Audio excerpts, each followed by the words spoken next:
Hello again. Mario is still deep in his dreams, but I have a feeling he's getting close to what he is looking for inside his mind. I never actually got to meet the Queen of the Aishi, being possessed by the shadows and all. Perhaps we will finally learn something about what's happening around us and if anyone is hijacking the Dream Priest's abilities for their own use. In the meantime, I think it might be good for us to try and actually have a conversation with whoever is speaking to us. They are very aware that the communication goes both ways now. If time is not linear here, perhaps we eventually reach them. But the points in time are so screwed up, we might be hearing an echo from the future, something we haven't even done yet. I'm using my own knowledge from the elders when we were given spots in the Order of Light, and while we were all floating in empty space, our minds are still active, so active that I might be able to create my own dream space within Mario's thoughts. But there is also my need to reach through to Constance. If what we heard was true, she is in danger, and that means my entire Shadow Brigade team is in trouble. I owe them my life, and I will do whatever it takes to save them. But I also know they will do whatever it takes to save me, and that can't be good, not with Obsitons of Bisus on the loose. One thing at a time, though. These transmissions could also be a way for me to reach Constance directly, and I think I should try to figure this out while Mario's away. Here we go. You listen. I will try to speak.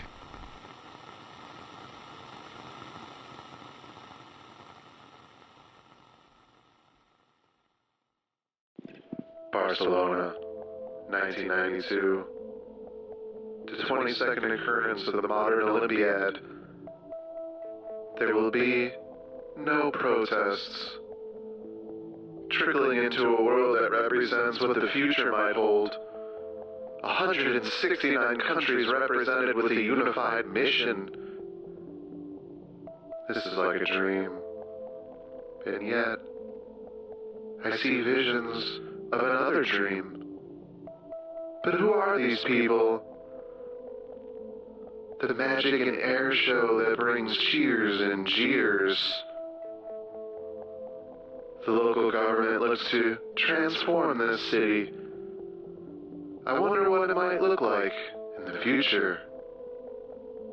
But wait, is this my future? The times and places blend together and become one. Still need to find this key. Still need to hide from the darkness. Franklin, I know you are listening, trying to communicate. But the darkness won't let us speak. Instead, we are all lost in nightmares, prisoners in a vast space, distracting ourselves from the horrors that await us. 6 places, no explanation, just flashing into and out of existence. I feel, yet I'm a vapor. Could I be separated from my body? Is this what death feels like? So many places to visit, but how much time do I have? Franklin, how much time do you have before you're discovered? Barcelona, 1992. During this time in another country, or another world, I see football again. The Bills of Buffalo can never win the big game. But this is the last time the Cowboys of Dallas will win for a very long time. These visions continue. I just go with them now, ignoring the urge to dwell on the obscurity. This key. Why must I find it? Why am I here? Franklin, the shadows are scheming. Your friends are in danger. Or is the danger already happening? Or maybe this is the outcome. None of this makes sense. And yet, I must tell you, beware The shadows, Franklin. They may be listening.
Welcome to the quest for the Green Ball, Lost in Dreamlands. It is still early, but the first half of the season is flying to a close with just 2 more weeks left before we begin the second half. We do still have 6 weeks of out-of-divisional play left, so anything can happen, especially with 1 game separating all division leaders, with 2 only separated by tiebreaker. If anyone can win a division, that also means that the wildcard possibilities are incredibly wide open. 2 games separates 10 teams. Once again, the schedule is giving us some gigantic matchups in Week 6, with both 4-1 teams taking on 2-3 teams, with a chance to really create some separation at the top, which they're probably craving in this tight race so far. We also have a battle of 3-2 teams on the slate, which is always going to be a good one. But we also get a matchup with some tiebreaker implications, and that will be featured in our next as Risky Business travels to take on the Clash at Demonhead in Barcelona 1992.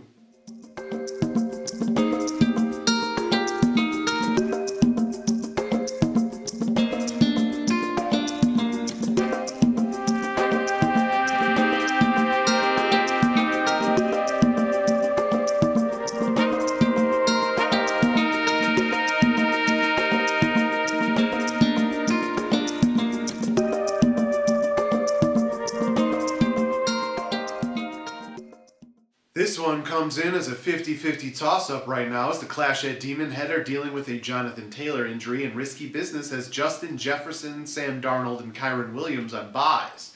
Baker Mayfield has been solid as a quarterback for Risky Business as well, but Mayfield gets a tough Saints defense this week. On the other side, Jordan Love gets a better matchup against Arizona. Brian Robinson versus Josh Jacobs is also going to be key here, with both running backs usually needing a few big plays or a touchdown to pad their stats.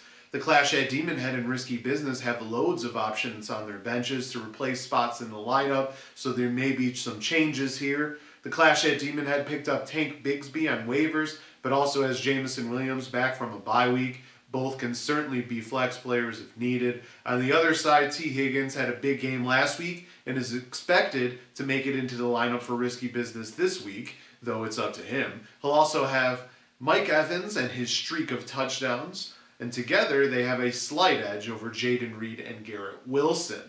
However, Reed tends to make plays regardless of matchup, and Wilson just had his best game of the season and will look to build on that this week. Risky Business will have a choice at flex too, with Jerome Ford or Amari Cooper being his options. You could also put T. Higgins there and put Amari Cooper in his starting lineup for wide receivers. But both Ford and Cooper are projected to score about the same amount of points, so we'll see what happens. The advantage at kicker and defense, matchup-wise, goes to Risky Business, but Brandon Aubrey can kick long field goals too, and the Ravens defense did stop Josh Allen because the offense kills so much clock with their running game.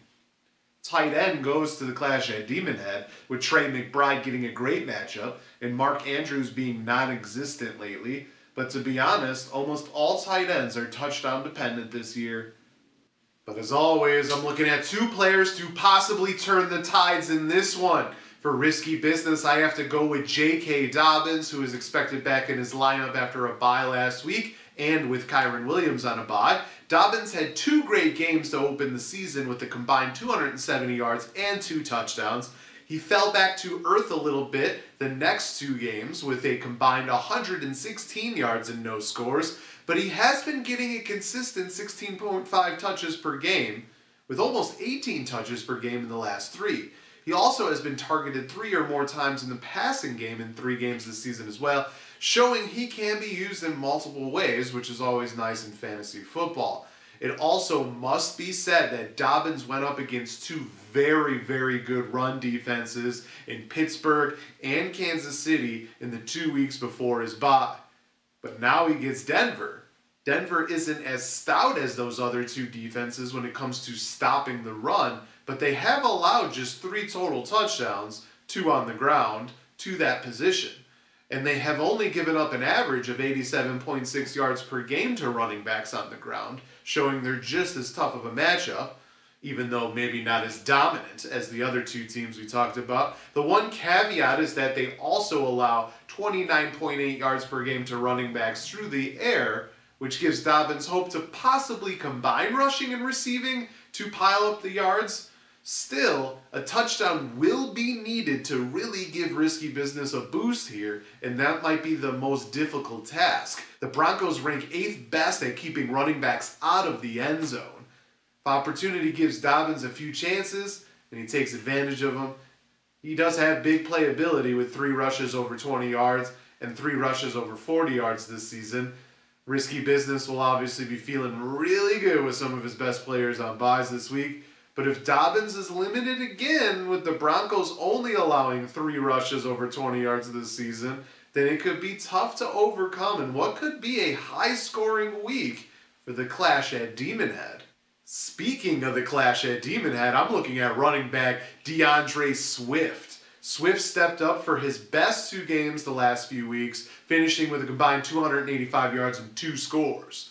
Getting 23 touches in both games, which is obviously a nice number to see. This was after a rough opening to the season with a combined 114 yards and no touchdowns in 3 games. Swift gets a Jacksonville defense that is 7th to last against running backs in fantasy, but those numbers might not tell the entire story. The Jaguars actually have allowed just 77.8 yards on the ground to running backs per game, which is actually 7th best in the NFL. Where they've gotten burned is through the air to this position, allowing 57 yards per game, which is 2nd worst in the NFL. Shows that they've been playing a lot of teams that check down too. Swift didn't do much at first, but he has had 18 targets in the passing game in the last 4 games, including 7 against the Rams. He also has done better through the air with 11 yards per reception as opposed to his 3.2 yards per carry. So he's actually done more damage catching the ball. The only problem, he has no touchdowns through the air.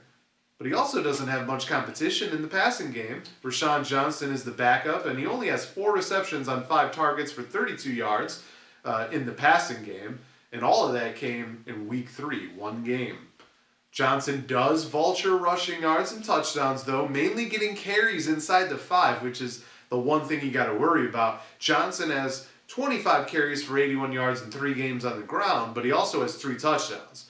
Johnson is actually ranked 10th when you look at the percentage with his carries inside the 5. 3 touchdowns on just the 4 carries. He's getting that yard they need to get in the end zone. Swift is ranked 45th with 5 carries for -7 yards and just 1 touchdown, showing that he's actually being pushed back the majority of the time on those short goal line runs. If Swift can continue to rack up yards through the air and also avoid being vulture on those short carries, he could easily have a huge game for the Clash at Demonhead. If he is vultured, that lost 6 points or maybe more could be detrimental against a very solid Risky Business squad. Regardless of what happens and how the coaches adjust their lineups, this is a big matchup early in the season, as both teams are ranked in the top half of the league and are also looking to gain ground in their respective divisions. Several other teams are looking to stay up near the top or to move out of the middle. Let's get to those matchups in the best of the rest.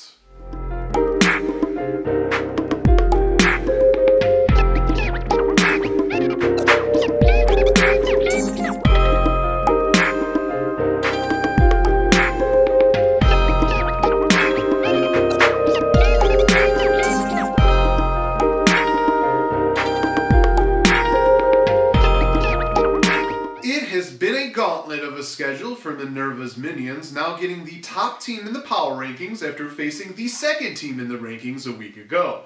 The 2 and 3 Minions host 4 and 1 Remember the Titans, and the projections are too close to call as a trade will alter it a little bit. Of course, this is also a rivalry match with the golden pen on the line that Remember the Titans holds for now. Remember, the Titans has a 68.2% chance to win at the moment, but Amon-Ra St. Brown is expected to be added to the lineup once the trade goes through on Friday, which will bring the projection down to about 60%. Kenneth Walker, who plays on Thursday night, is also being added via trade, but will not be able to be put into the lineup until week 7 because the trade won't process in time. Remember, the Titans is jumping for joy. So looking at those expectations, the areas to watch here are going to be Saquon Barkley versus Jamar Gibbs, Kirk Cousins versus Brock Purdy or Justin Fields, and the stacked wide receiver battles. Stephon Diggs, Terry McLaurin, and Amon-Ra St. Brown against Malik Neighbors, A.J. Brown, and Jamar Chase. This could be the wide receiver battle of the season. The Bears versus Steelers defense and Rashawn Johnson versus Shuba Hubbard will also come into play here. 1 and 4 Loki Lebowski Thor hosts 2 and 3 Green Acres in a huge matchup for both teams who have struggled to consistently find points so far. Both teams have a lot of moves to make, but the computers give an average 59% chance to win for Lebowski Thor, factoring in the potential on the bench. The expected quarterback battle will be Jalen Hurts versus Caleb Williams, with Williams getting the better matchup. Alvin Kamara versus Rashad White and Marvin Harrison Jr. versus Deontay Johnson are probably going to be big areas for Green Acres to try and get an advantage. The Tampa Bay versus Denver defense will also be a spot Green Acres hopes to dominate. 3 and 2 More Than Conquerors travels to take on 1 and 4 Air Jordan in another key matchup as Air Jordan looks to avoid a 5th loss in the first 6 weeks. A trade will bring in Anthony Richardson, Brandon Ayuk, and Braylon Allen, but Ayuk will not be able to be plugged into the lineup until week 7 with him playing on Thursday night. Air Jordan may just put in both Richardson and Allen, though, which brings his projected total up a little bit and leaves More Than Conquerors with a 66% chance to win. That probably is what it's going to be, regardless of who Air Jordan plays in those spots. Richardson versus Kyler Murray and Jordan Mason versus Allen will be the 2 big spots for Air Jordan if he goes with them, as he obviously is looking for home run hitters, the reason for his trade. He is hurting elsewhere, but does have Tyrone Tracy, Kyle Pitts, and Tank Dell on his bench. More Than Conquerors will look to David Montgomery, CeeDee Lamb, and Deebo Samuel to do a lot of damage.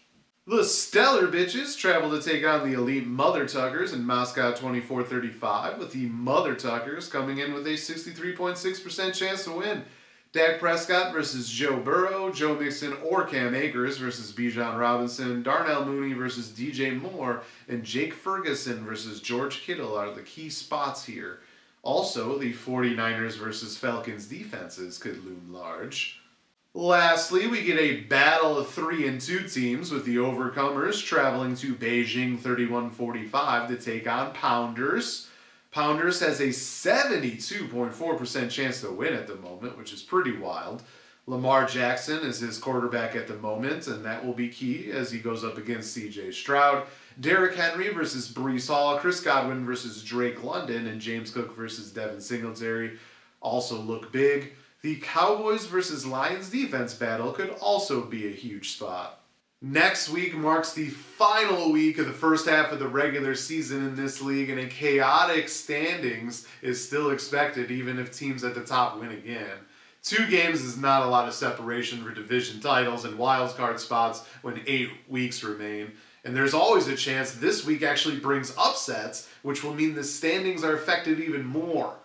So no one should be feeling too comfortable quite yet, though remember the Titans and the Stellar Bitches have a great head start to that coveted 8th win, which usually guarantees a playoff berth. But playoffs? Playoffs? Too early to talk about playoffs. Let's focus on what will be another great week of action with a long way to go. And that's the show for the week. Hope you enjoyed it. Next week will be a little different with the preview episode not including waiver wire pickups due to scheduling conflicts, personal on my end, forcing both episodes to be created early. The Void's messing with the time. They will still post on Wednesday and Thursday next week though. We'll have a little bit of a different preview take as they'll be less in depth. Before you go this week, check out the updated standings. Until next time, salut.